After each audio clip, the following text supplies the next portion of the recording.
Section 2 Definitions. Insurance Board. Insurance Board has total 5 members. One is chairperson. Chairperson means the chairperson of the board. Member. Member means a member of the board, which includes the chairperson as well. Members include chairperson. There are 5 persons in the insurance board. Insurance board ma 5 जना पर्सन्सहरू मेम्बर्सहरू हुन्छ र यो मेम्बरमा चाहिँ एकजना 5 जनामा चाहिँ एकजना चाहिँ chairperson हुन्छ र त्यो चेयरपर्सन चाहिँ यो मेम्बरमा नै इन्क्लुडेड हुन्छ। यो 5 जना मेम्बरबाट नै एकजना चाहिँ चेयरपर्सन हुन्छ।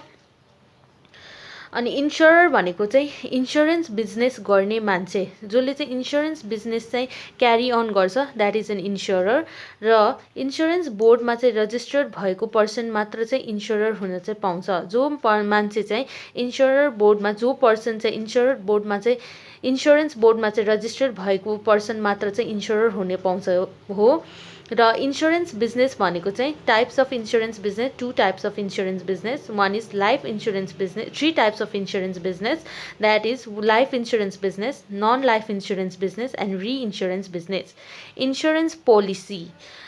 एक्चुरी भनेको चाहिँ it is a kind of a professional. Actuary चाहिँ एउटा काइन्ड अफ अ प्रोफेसनल हो, फाइनेन्सियल भ्यालुएसन गर्ने मान्छे हो। पछि तिर्नुपर्ने लायबिलिटीको अहिले नै फोरकास्ट गरिदिनुपर्छ for life insurance business only.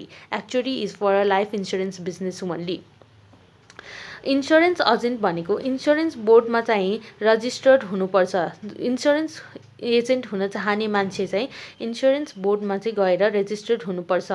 Personal कामको लागि एजेन्ट राख्न चाहिँ पाइँदैन। एजेन्ट भनेको चाहिँ इन्स्योरेन्स पोलिसी सेल गर्नेको लागि मात्र एपोइन्ट गरेको मान्छे र इन्स्योरर भनेको चाहिँ प्रिन्सिपल हुन्छ र इन्स्योरेन्स एजेन्ट भनेको चाहिँ अपोइन्टेड बाई द इन्स्योरर। यो इन्स्योरर जुन प्रिन्सिपल छ उसले अपोइन्ट गरेको मान्छे इज इन्स्योरेन्स एजेन्ट। र इन्स्योररले चाहिँ एजेन्टलाई कमिसन दिनुपर्छ on the basis of the insurance premium.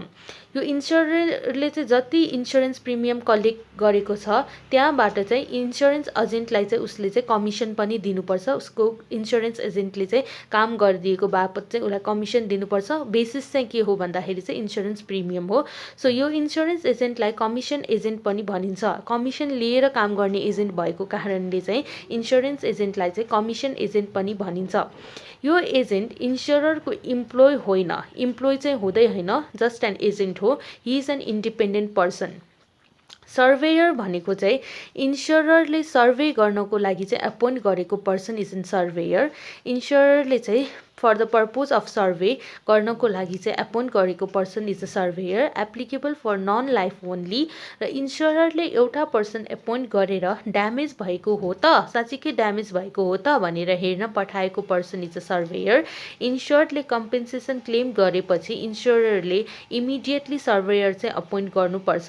Surveyor पनि इन्स्योरेन्स बोर्डमा चाहिँ रजिस्टर्ड भएको चाहिँ हुनुपर्छ। अनि यसले चाहिँ 4वटा क्वेसन चाहिँ गर्नुपर्छ।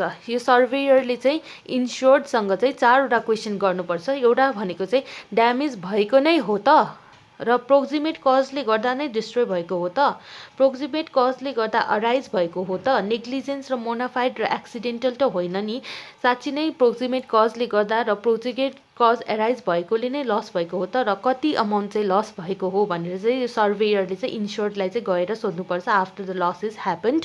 र ब्रोकर भनेको चाहिँ it is similar to an insurance agent as customer र सप्लायरको एउटा बिचमा चाहिँ एउटा ब्रिजको रूपमा चाहिँ रोल प्ले गर्छ यो ब्रोकरले चाहिँ।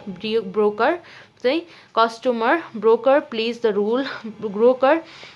Role of a role or bridge between the customer and the supplier. Customer र सप्लायरको बिचमा चाहिँ एउटा चाहिँ ब्रिजको चाहिँ role is played by the broker.